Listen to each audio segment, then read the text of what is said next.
my glasses on. I think I see a lot of young ladies who have not yet graduated high school. Is that correct? I want to give y'all a couple points. I'm going to give you 5.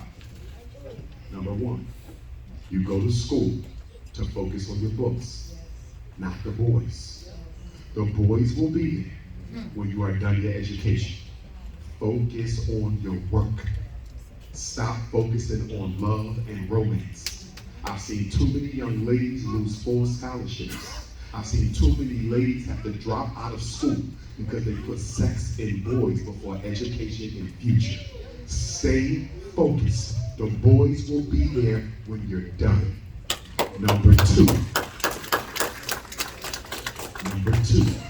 for those of you in high school, and you tell your parents, I told you this. If you're thinking about going to college, and you know Dr. Umar already wants you to go to trade school first.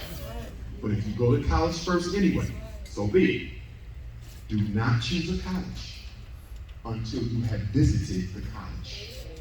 Too many young people are choosing colleges without going. You know why that's bad?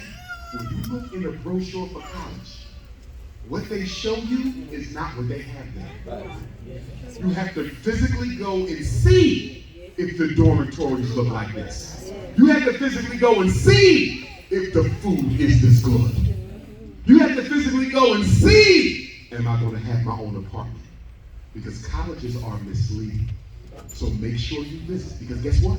If you show up at that school and that financial aid gets sent there, and they disperse those student loans, I don't care if you was going to be there 1 week. You leave that college, and your loan money already got transferred to the bursar's office, you cannot get it back. That's $30,000 you have just lost. Visit the college before you go. Next point. Every college does not offer every degree. You want to be an astronomer? Every school doesn't have an astronomy program. You want to be a lawyer? Every school doesn't have a law program. You want to be a nurse? Every school doesn't have a nursing program. This is why you have to go through the brochures and see if the colleges you're interested in have the programs that you want. Please don't choose a college without making sure they have the program you want. I've seen so many young people do this only to find out they don't even have what I want. And my question is, why didn't you know that? Next, you're going to have to make a decision, ladies. Are you going to stay in Texas and go to school? Or are you going to go out of state? Everybody wants to go to school out of state. Everybody wants to go to school in Florida. Everybody wants to go to school in New York. Everybody wants to go to school in Los Angeles. But guess what? That tuition is going to cost you 3, 4, 5 times as much. In-state tuition is a little cheaper. Out-of-state tuition, a whole lot higher. I got accepted to Morehouse in Atlanta, Dr. King's alma mater. I wanted to go to Morehouse, but guess what? Morehouse was so expensive that I said to myself, I'm going to go right up here to Millersville University's little rinky-dinky horse and carriage Amish country school. Okay? And I went to Millersville, but guess what? It saved me a lot of money. And I do not regret not going to Morehouse. In fact, I just got invited to do a Zoom conference with the boys at Morehouse. But please make good decisions. Don't follow nobody to college. I don't care if you got a twin sister. If your twin sister wants to go to Florida State, don't go to Florida State just because your sister going, because what if she drops out? You're stuck. What if she gets pregnant? You're stuck. What if she gets married? You're stuck. Make your decisions for yourself. Once you choose a college, don't leave until you're done. I did not like Millersville University. It was nothing but crackers up there. But guess what? I said when I get there, I'm not leaving until I'm done. I had friends transferring to Drexel, transferring to Temple. I'm going down to Spelman. And every time you go to a new college, do you know what they do to your credits? They take some from you. That's right. You should have been a junior. You were a sophomore all over again. That's right. You should have been a sophomore. You were a freshman all over again. Take as long as you want to make a decision. But once you choose where you want to go, you stay there until you're done. Next, when you get to college, do well early. You know what we do? Black folks. We go to college and we party. And we join the frats. We join the sororities. We smoke the weed. We get drunk. And we get kicked the hell out by academic probation. See, High school can't kick you out. Colleges can. The first time your GPA goes beneath 2.5, you're going to get a letter in the mail. You're on academic probation. Second time it goes beneath 2.5, you're out of there. And after you get kicked out of one college, what is the chances another college is going to let you in? Last point I want to make. When you apply to college or trade school, there's 5 things they're looking for. They want your SAT and your ACTs. They want your transcript. Transcript got to come from your high school. Transcript can't come from you. If it comes from you, it's going in the trash. It must be official, and it must be from the school secretary. Third thing you're going to need, a letter of recommendation. You're going to need 2 of these. Don't ask 2 teachers. Ask 4 teachers. Why is Dr. Umar telling me to get 4 letters of rec if I only need 2? Because one of those teachers might be a hater. And one of them teachers might write a letter that you don't like. And if you don't have a backup, you're going to be stuck. So you never ask for what you need, you ask for more than what you need. Don't get 2 letters of recommendation, you get 4. And you make sure each of them gives you 20 copies of that same letter. You know why? Because you're going to apply to 20 different schools. No less than 5, no more than 25. No less than 5 colleges, no more than 25. How are you going to break down your 25 colleges, ladies? 5 of them are local. Dr. Umar wants you to apply to 5 schools in the state of Texas. Why? I don't want you to go to school in Texas. I want you to go to school out of Texas, or at least 2 hours away from Houston. You might go to Austin, you might go to Dallas, but I don't want you here. Why don't I want you to go to school where you live at? Too many distractions. Your girlfriends are here, your cousins are here, your boyfriends are here, the weed man is here, everybody's here. I want you 2 hours away so you can focus, okay? So 5 schools are going to be local. The only reason why you're applying to these 5 local schools is if you don't get accepted anywhere else, you can still start on time. Another 5 schools are going to be HBCUs. You must apply to HBCUs. Because without the HBCUs, Black America would not be where we are. The HBCU is the reason we even still have a black so-called middle class today. The doctors, the lawyers, the teachers, the psychologists, the HBCU is the reason Black America still has a professional class. So you want to do 5 HBCUs. I don't care if it's Spelman, I don't care if it's Cheney, I don't care if it's the University of Maryland Eastern Shore, I don't care if it's Delaware State University, I don't care if it's South Carolina State, I don't care if it's the HBCU over there in Austin, where I'll be speaking at on Sunday the 25th of this month. For those of you in Austin, I'll be there the 25th, 4 o'clock at the HBC. What's the name of it? Hilton? Hudson?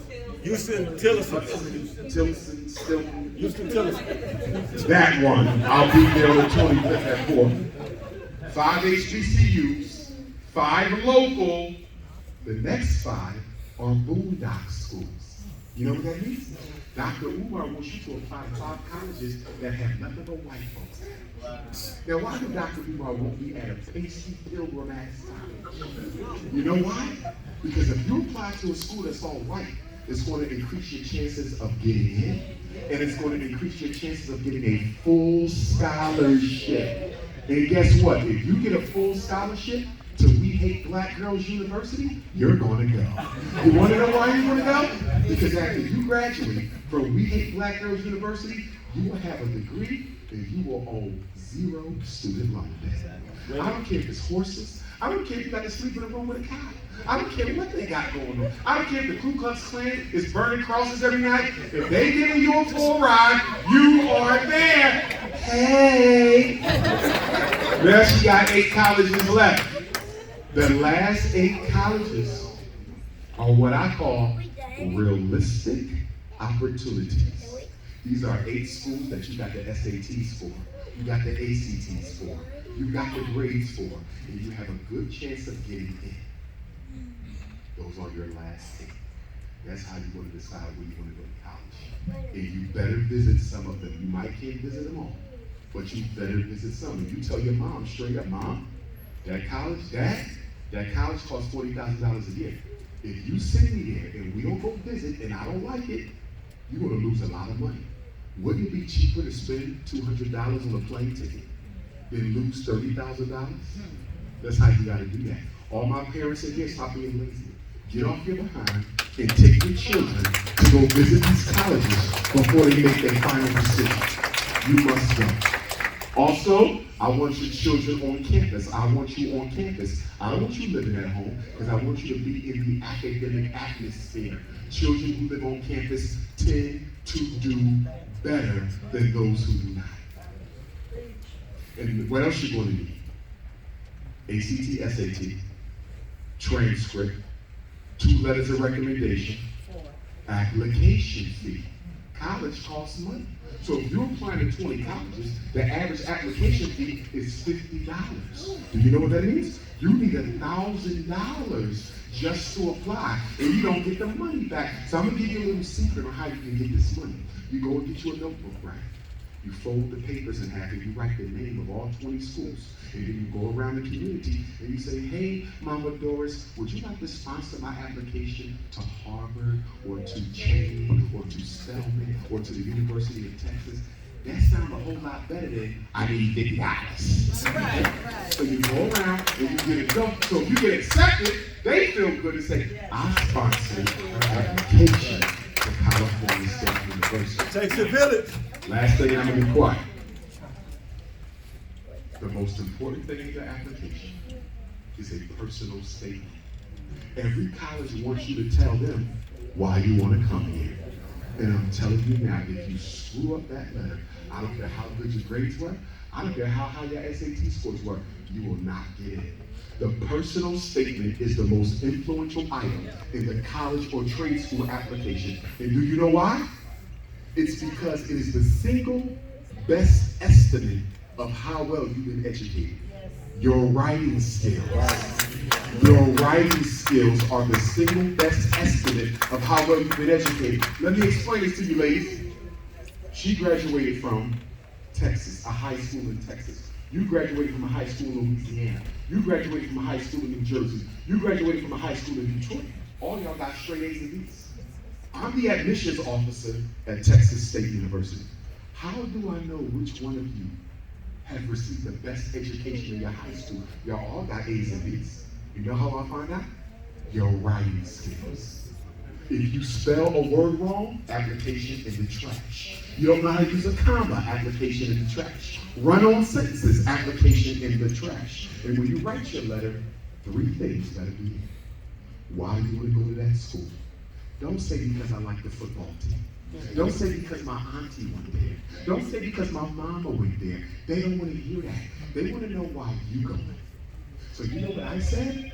I said, I want to come to Millersville University to study psychology because I have learned that your psychology department is ranked 16 out of the top 100 middle university psychology programs. You have 2 professors who have won national honors for their research in adolescent child development, and I would love to study at the feet of these devils. If you give me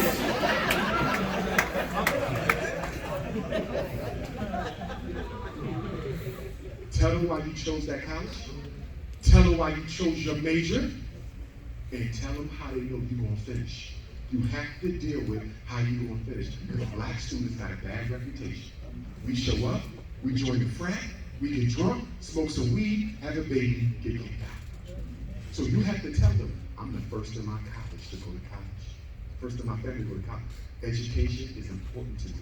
My mother and father are counting on me. I want nothing more but to be an asset to my community. I want to come back and help it, and I want to do that as a lawyer. I want to do that as a nurse. I want to do that as a social worker. I want to do that as a teacher. They have to feel your passion. Don't say nothing silly. Okay? Make sure somebody proofreads your letter. Do not send it in unless somebody read it. Then make sure it looks good. Because the college application process is a process of keeping you out, not keeping you in. Last thing, get your applications in early. Yes. Early bird gets the scholarship. Parents, a lot of your children are not getting scholarships that were theirs because the applications are showing up on the last day. I used to work in an admissions office. Do you know when they decide to give out the scholarships? As soon as they start accepting applications. That means another child got your scholarship because they got their application in week 1 and you waited to the last week. Early bird gets the scholarship. No matter what you do in life, you make sure you give it your best. And whatever you choose to study, you make sure you chose it because you want to do it. Don't let your mother tell you what to do. Don't let your father tell you what to do. Don't let your friends or siblings tell you what to do. I wanted to be a psychologist since I was in the 3rd grade. I didn't know what kind of money they made. All I knew was I wanted to help people feel better about themselves. And I stuck with it. I got lucky because black people crazy, so they need psychologists. You understand? So I got lucky. But here's the thing. I know a lot of people who make a lot of money who don't like their life because they don't like their career. I went to a medical college. Do you know what the psychology students had to do? We had to do counseling with the medical students. Guess what the #1 reason I had to counsel medical students? They did not want to be doctors. Guess why they were there? Because mommy and daddy were doctors and expected them to keep up the family tradition. And now I'm counseling these white kids who are about to graduate, making $250,000 or more. One of them told me, God is my witness. You know what this one white kid told me? He said, I don't even like the sight of blood. He told me this, and he's about to graduate. And guess what we were doing? I had to give him enough courage to tell his mother and father that even though you paid for this, and even though I'm a graduate, I will not be a doctor. Do y'all hear me? You live your life. I wanted to be a psychologist. I wasn't going to let nobody tell me nothing different.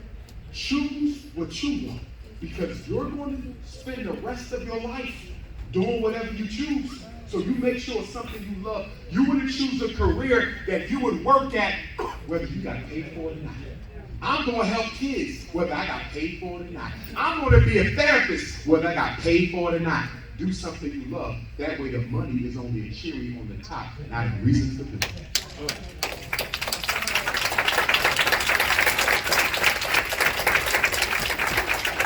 Because the 2 most important questions in life and the 2 predictors of happiness in life are real simple. Ask yourself, this for everybody. 2 most critical predictors of happiness in life. Do you love what you do for a living? That's the job. That's the career. I don't care how much money you make. Do you love it? Number 2, do you love who you spend your life with? That's the person you go home to. If you love your job but don't love your mate, you work a lot of overtime. If you love your mate, don't love your job, you call off a lot and stay home. If you love your job and love your mate, you're pretty happy. If you hate your job and can't stand your mate, we need some therapy in here. We need some therapy. Oh yes, we do. Brothers and sisters, we got to slow down and take our time. It's easy to get involved in a relationship. It's hard to get out of it. Stop giving away your energy to people who don't deserve it. Black woman, there's a lot of good men in Houston. I know most brothers in Texas are good brothers, but you got some brothers who ain't so good. And who are those brothers who ain't so good? That's the pimp, the player, the impregnator, the couch potato, The gamer. and the pretender. Y'all want to hear about them real quick? Absolutely. Ladies, I want y'all to pay attention to some of them waiting for you in college. You better not get caught up being a sucker. Okay? Okay? Ladies, the pimp is the man who will use you for your financial assets.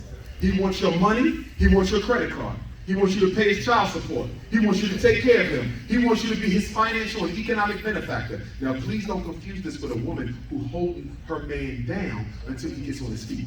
Because that's temporary and that's perfectly okay. I'm talking about a man who ain't trying to get on his feet because he always laying in your bed while you go to work. Ladies, be careful of the pimp. He will suck you dry. And once he took all your savings and all your assets and all your retirement, he'll drop you off and find another sucker and do it to them too. Beware of the pimps in the hood. And then you have the player.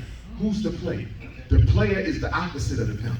He don't want your money, he got his own. He don't want your car, he got his own. He don't want your credit or your house, he got his own. The player is only looking for one thing in Texas. He's looking for cookies. And he like all kinds of cookies. He like chocolate cookies, Sister Mecca. He like sweet brown sugar cookies. He like hot caramel cookies. He like that hot pistachio cookie.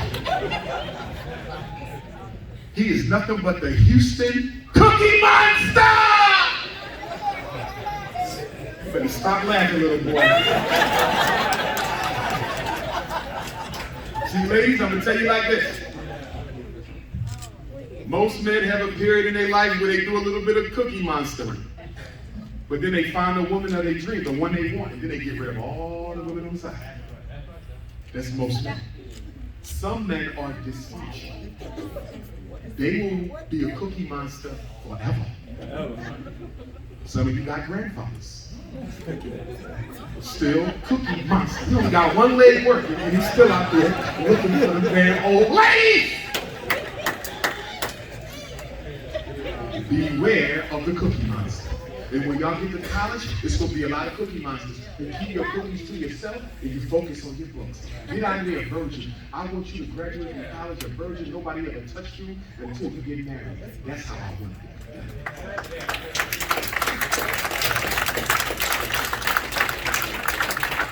And then you got couch potatoes. These are men who were spoiled by their mother. They are no good to no women. Their mother cleaned their clothes. The mother washed their drawers. The mother cooked their food. The mother cleaned the bathroom. The mother ain't never make that lazy Negro do nothing for himself. And now he looking for a woman who's just like my mama. Some of you mothers out here are raising horrible sons who are going to destroy other women's lives. Black mother, your job is to teach your son responsibility. Too many women are looking for a man that they are not raising in their own homes. You want a responsible man, but look at your son. You want a hard-working man, but look at your son. You want a man who respects black women, but look at your son. Could it be that your karma is the reason you can't find it because you're not making it? And then who else we got? We got the predator. The predator is a very dangerous man. He's a better psychologist than Dr. Umar. And he don't even have the degrees. He can walk into a room like this and sense all the thirsty queens. He can feel them.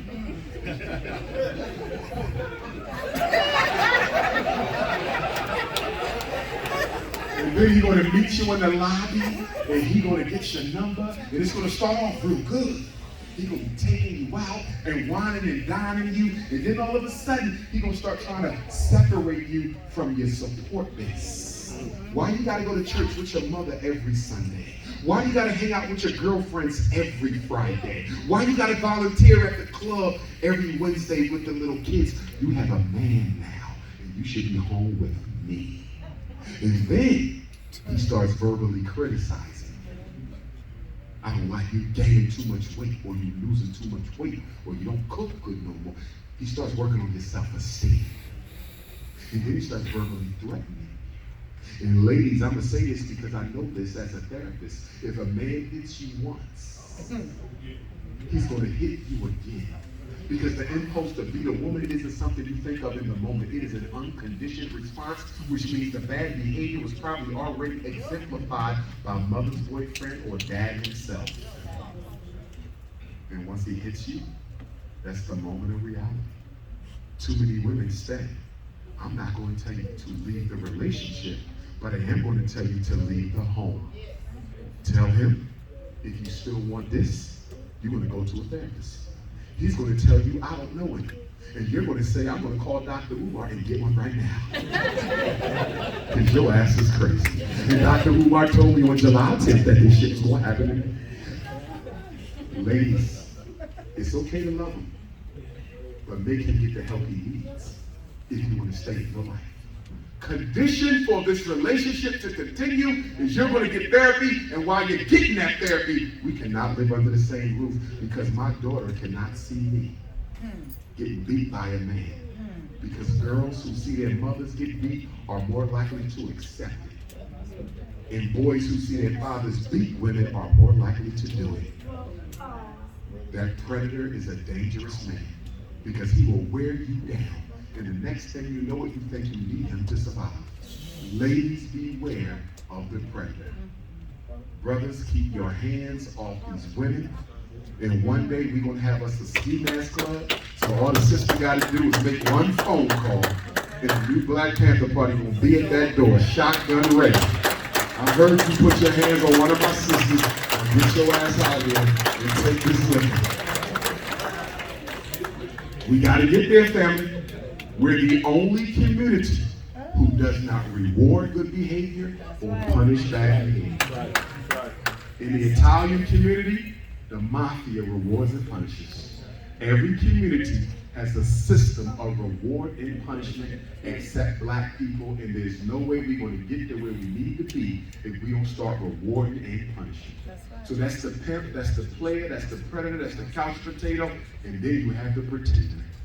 This is the man who goes around making women think he got everything going for himself, but he really has nothing at all. Last week, he was A&R for Puff Daddy.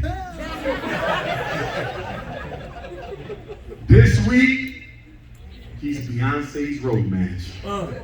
Next week, he owns 10 McDonald's. It's a low self-esteem brother who attracts women by making them think he has more to offer than what he does. But I blame the women for that.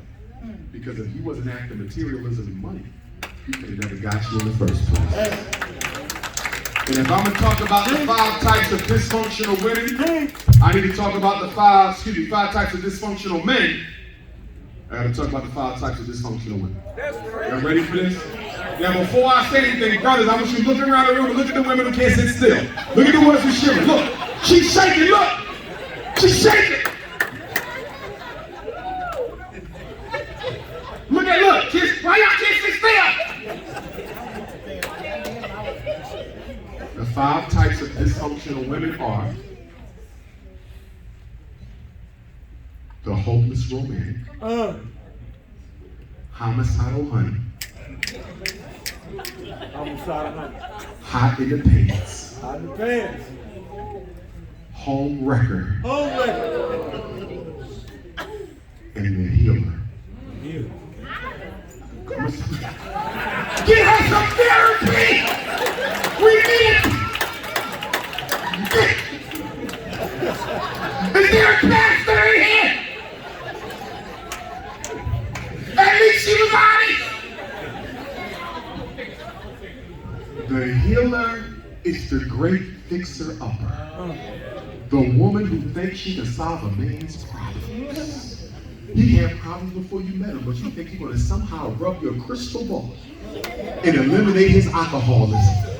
You're going to rub the crystal ball and eliminate his crack addiction. You're going to rub the crystal ball and think you're going to take a 30-year unemployed man and turn him into the next U.S. congressman from Texas. You have lost your damn mind.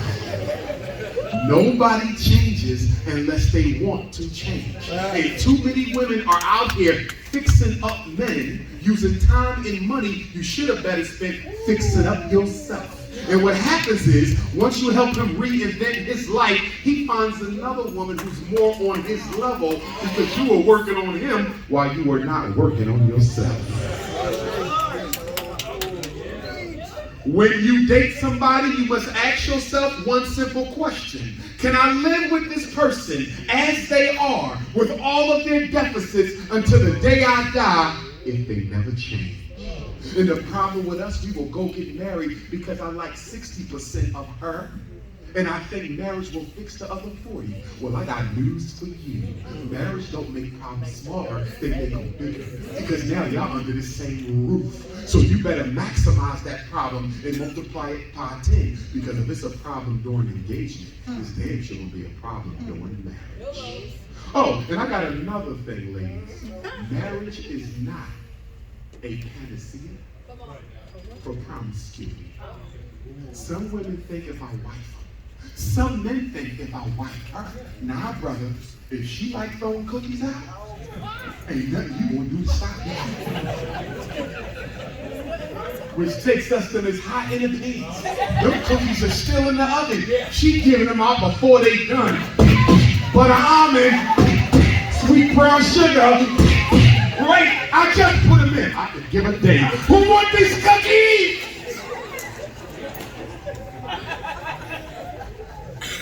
So that's your healer. That's your hot in the pants. Let's talk about the home wrecker. Look how quiet it is. This is a therapeutic session. So in order for this to be therapeutic, we need everybody to be honest. So all the sisters in here, if you have wrecked a home, raise your hand.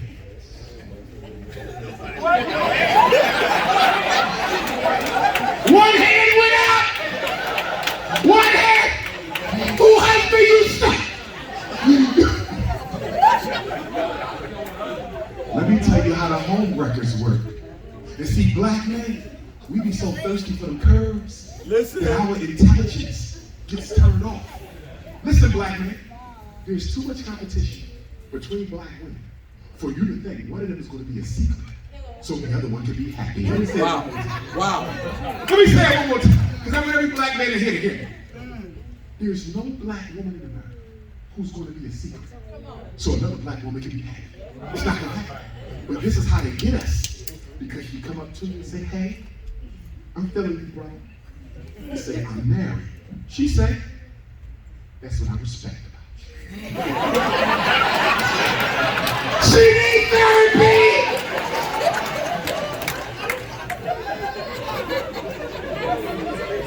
You say, I got a wife and I got kids. I don't need no trouble. I would never do something like that. I respect what you have. I recently got a divorce. I just need a little bit of time. I'll take what I can get. I'm here to be a support, not a distraction. So you go over there and y'all bake a cookie. Y'all have some cookies and milk. Cookies and milk. First time, it was cool. First 6 months, she stayed in her place. But then her emotions came back. And now she's saying, I don't just want to see you on Sunday afternoon. I do 2 weeknights. And you say, I can't be going no damn weeknights. I got a wife! Dr. Umar told me this on July 10th!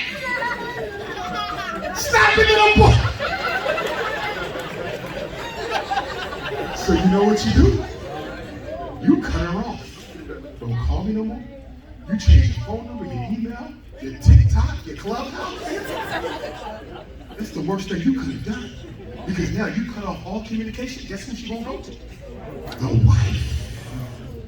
She gonna tell her what y'all did, how y'all did it, where y'all did it.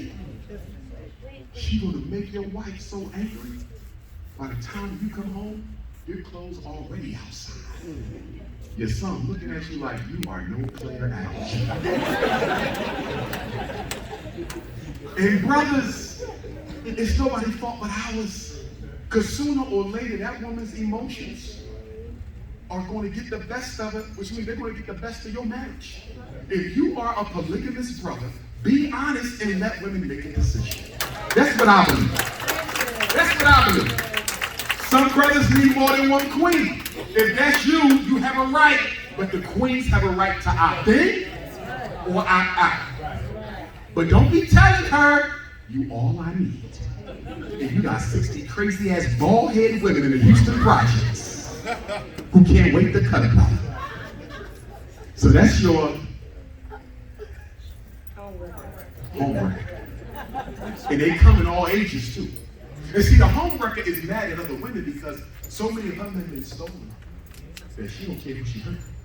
As far as she's concerned, I don't care because they took my men, I'm gonna take their men, so she's trying to get back. And she might have 4 men and they're all married.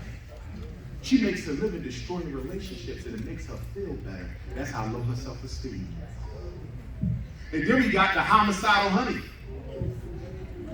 Don't ever become a homicidal honey. These are violent women. They do not talk, they fight.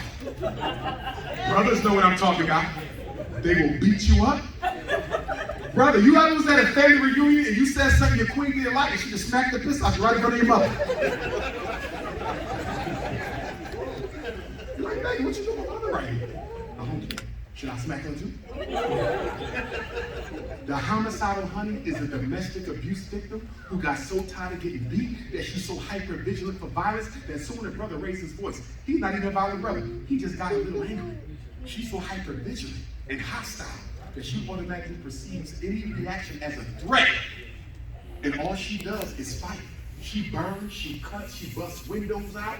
She beat up baby moms. She'll beat up all your baby moms. She's good to keep them in order, though. They do not mess with you while she's around. But that's the homicidal honey. And you always know who they are. You know why? Because the crazy sisters, they never blink.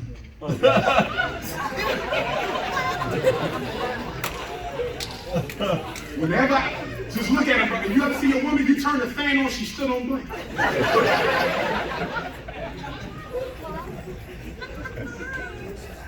And then the last woman of the night is the hopeless romantic. Oh, she's so sweet. She's such a nice sister. The problem is she falls in love with every man she needs. She was in love last Monday. She's in love this past Friday. She'll be in love tonight.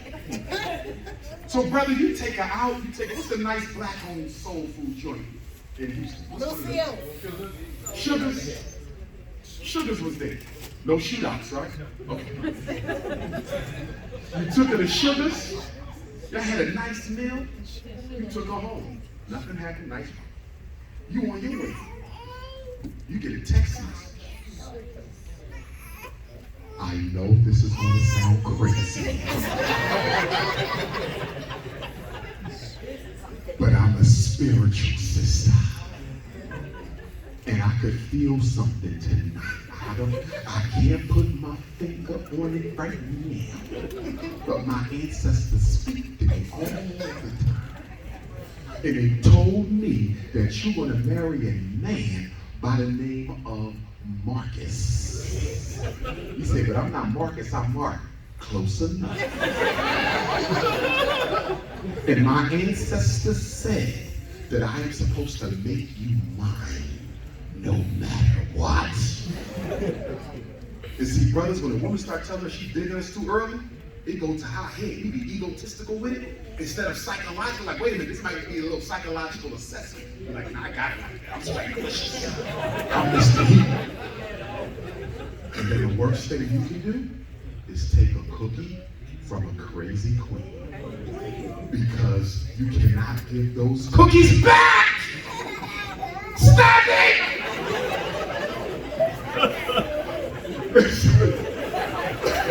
Little, I'm gonna get you! So one day you at the supermarket and your phone rings and you in the ice cream aisle and nobody else is in the supermarket and she says, I want strawberry shortcake. And you like, how do you know I'm in the ice cream line? Stop calling me. And then you drive home. And you like, I can't find my keys. Boy! And you get another text. Come on in, baby. I'm already in here. Brothers, it is not natural for a woman to fall in love on the first date. You get you a woman talking about they crazy over you after 7 days, she's not balanced.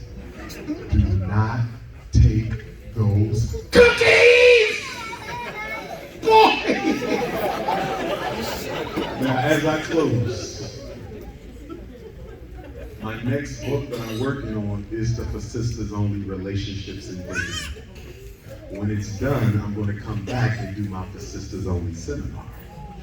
Because there's a lot that women don't know that y'all need to know in order to deal with us. And then I'm going to do For Brothers Only Relationships and Dating. Because you can't be in love with marijuana and your queen at the same time. You can't be in love with that alcohol and your woman at the same time. So I got to talk to the brothers about some things as well.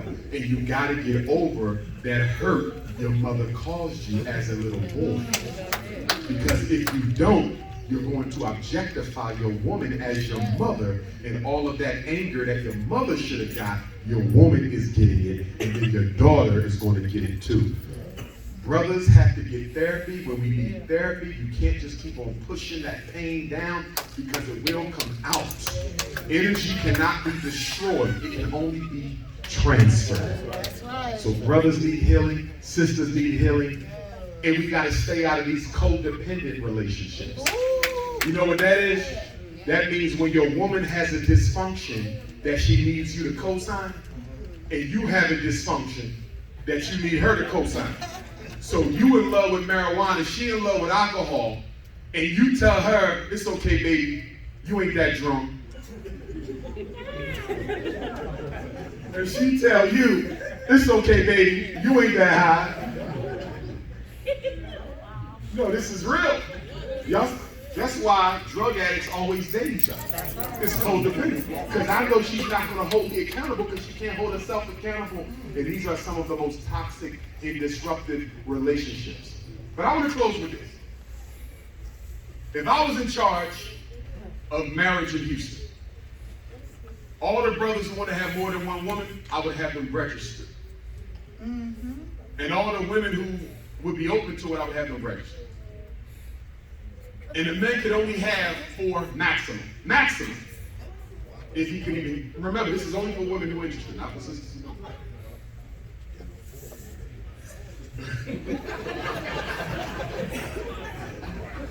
And then I'm going to put the sisters in 4 groups. A, B, C, and D. Now, ladies, I want you to listen so you can know what group you're going. Group A is all the fine sisters. They got their own business, good job. They might have degrees. They might have 1 or 2 children. They look good. They doing good. They the women in Texas that all the brothers want. That's the A's. Everybody's not on the A's.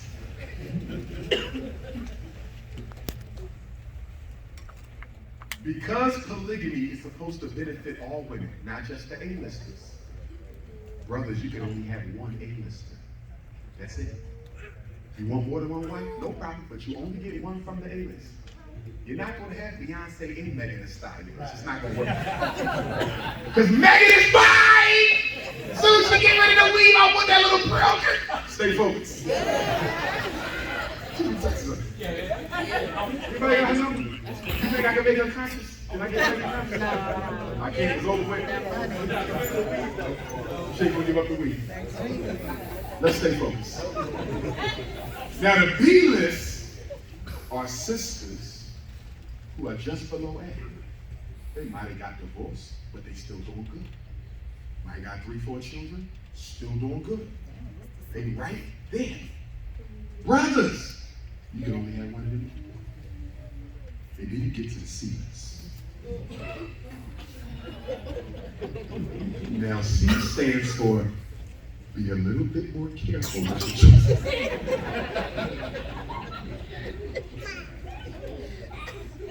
Now, C lists are women with a little bit more baggage. Okay? Might have been married 4 or 5 times. Might have 13, 14 years. Might still be working on the GED. Be quiet. She is cracking up. Maybe I have worked for the past 30 years. Okay? A little more baggage. Brothers, you must marry 1 C. You can have 2 C's if you want. In fact, you can have 4 C's.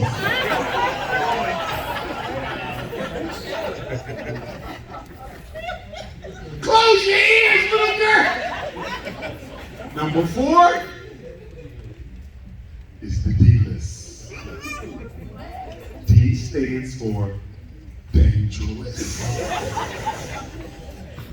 These women have a history of incarceration, a couple murders in there. Might have sliced up a boyfriend too. Probably took Ritalin in school. Prozac, Medicaid, Risperdal. couple bouts of alcoholism, couple drunk driving charges. Beat their kids up a few times, got arrested. She dangerous. You gotta have one of them too. Then the good thing about the D-list girls, they gonna keep A, B, and C in order. Because they don't do it. They don't take no garbage. The point I'm trying to make is if black women were to come together as women without the men around, it dealt with the shortage of black men. I think sisters could come up with a system that might tolerate some degree of polygyny, but requires so much responsibility that brothers would look the other way. As I close, I want to leave with a quote from Frederick Douglass, my ancestor. And Frederick said, if there is no struggle, there is no progress. Those who profess to favor freedom and deprecate agitation are like men who want crops without plowing up the ground. They want rain without thunder or lightning. They want the ocean without the roar of the water.